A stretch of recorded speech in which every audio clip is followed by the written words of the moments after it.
Bismillahirrahmanirrahim. Assalamualaikum warahmatullahi wabarakatuh. Alhamdulillah, sama-sama kita panjatkan syukur kehadirat Allah Subhanahu wa taala karena telah memberi kita nikmat iman, nikmat Islam dan nikmat kesehatan. Maka kita dapat bertemu pada kali ini dalam video saya kali ini adalah mengenai dengan pertanyaan saudara kita yang sebentar tadi. Pertanyaan dia ini daripada Tuan Haji Abu Bakar Siddiq.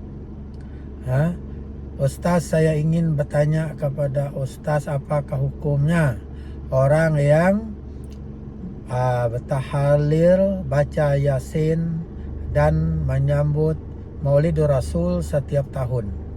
Ini soalan dia.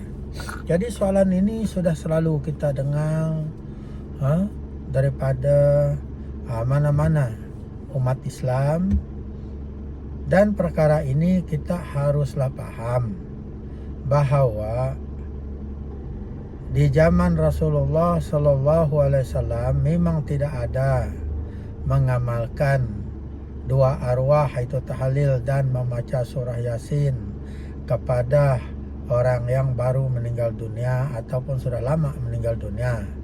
Dan di zaman Rasulullah SAW dan para sahabat pun tidak pernah menyambut Maulidur Rasul setiap tahun.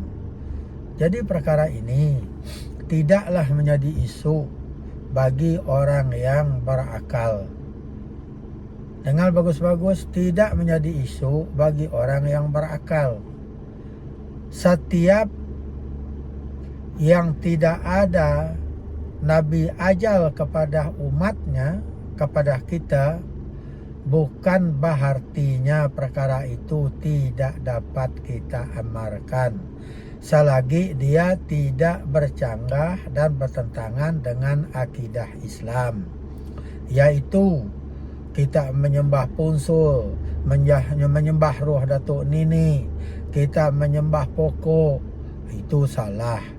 Kalau setakat membaca surah Yasin dan tahlil arwah, itu doa, itu ayat Al-Quran. Kenapa dikatakan kita salah walaupun Nabi tak buat, para sahabat tak buat? Tidak ada salah selaginya tidak mendoakan Allah.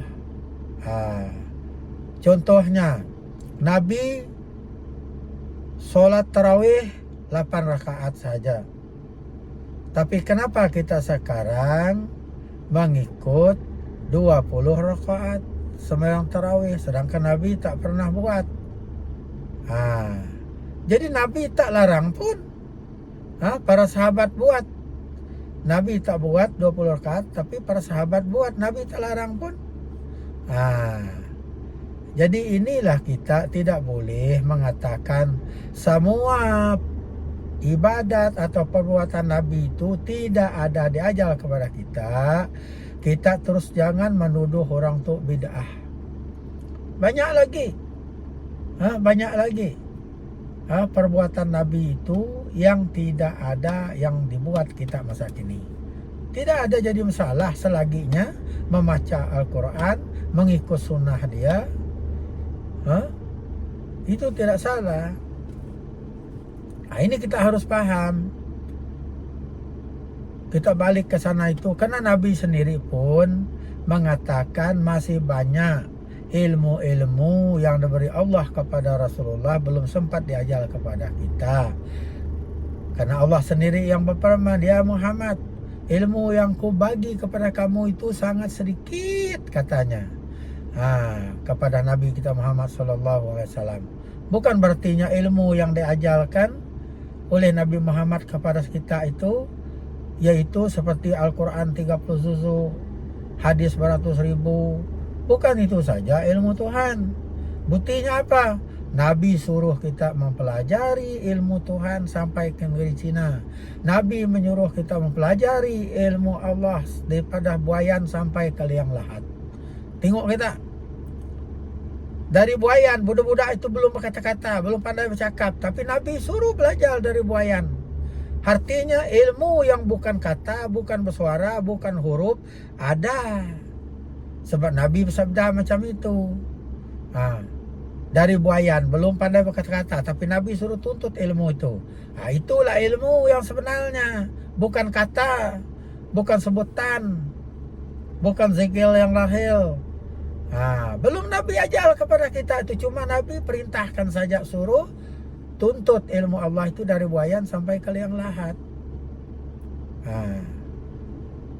Jadi belum Nabi sempat mengajar kita rahasia-rahasianya hadis tersebut, sabda Rasulullah SAW. Jadi kita sekarang pindik ceritanya, janganlah kita mengatakan orang itu tidak ada Nabi ajal, tidak ada Nabi buat, lalu kita buat sekarang.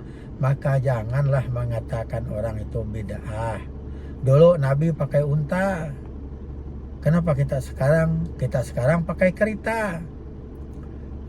Dulu kita bercakap tidak ada pakai mikrofon, sekarang kita pakai mikrofon. Kenapa kita ada masjid pakai mikrofon, ceramah pakai mikrofon, sedangkan Nabi tak pernah buat? Kita berjalan ke masjid pakai kereta, kenapa kita pakai kereta, kenapa tidak pakai unta? Jadi berpikirlah yang luas, jangan menyempitkan pikiran kita sebagai orang yang beriman, karena pikiran yang sempit itu adalah pikiran iblis yang boleh memecahkan belahkan umat Islam. Beramallah mengikut apa yang kita ketahui. Jangan beramal dengan perkara yang tidak kita ketahui. Beramallah dengan ilmu yang sudah kita paham, sudah kita ketahui. Kalau kita belum ketahui, pelajarilah dia, tanyalah dia kepada orang yang mengetahuinya. Jangan terus menuduh orang itu sesat, menuduh orang itu bid'ah. Janganlah memecah belahkan umat Islam dengan ilmu yang sedikit kita tidak paham, lalu kita sanggup memecah belahkan umat Islam yang lain. Jadi saya pesan kepada diri saya dan kepada kita semua, saudara semua mendengar dosa ini, mulai daripada saat ini, tuntutlah ilmu yang ada di dalam diri itu. Itulah ilmu Allah yang sebenarnya. Sebab Nabi kita menyuruh sentiasa mengenal diri kita. Kenallah diri kamu, siapa yang mengenal dirinya sesungguhnya dia telah mengenal Tuhannya. Barulah kita sempurna, barulah kita tidak menyalahkan orang. Kalau kita sudah mengenal diri dan mengenal Tuhan kita. Sampai di sini saja dulu wahai saudaraku. Maka sama-samalah kita ingat mengingati kepada saudara kita yang lain. Saya ini bukanlah yang berilmu, saya ini la haula wala quwata illa billah. Yang berilmu itu hanya Allah. Jangan sekali kita ada merasa diri berilmu, merasa diri pintar, merasa diri hebat, merasa diri betul. Hukumnya syirik. Ingat itu. Kita ini tidak ada daya upaya kecuali Allah. Kita ada mata, kalau Allah tidak melihat, kita melihat. Kita ada telinga, kalau Allah tidak mendengarkan, kita tidak mendengar. Kita ada mulut, lidah, kita ini tidak ada dapat berkata-kata kalau Allah tidak memberi kita berkata-kata. Kita tidak ada ilmu, tidak ada kepintaran, kepandaian. Kalau Allah tidak memberi kita ilmu. Ingatlah itu wahai saudaraku. Jadi setakat sini saja. Sekian, assalamualaikum warahmatullahi wabarakatuh.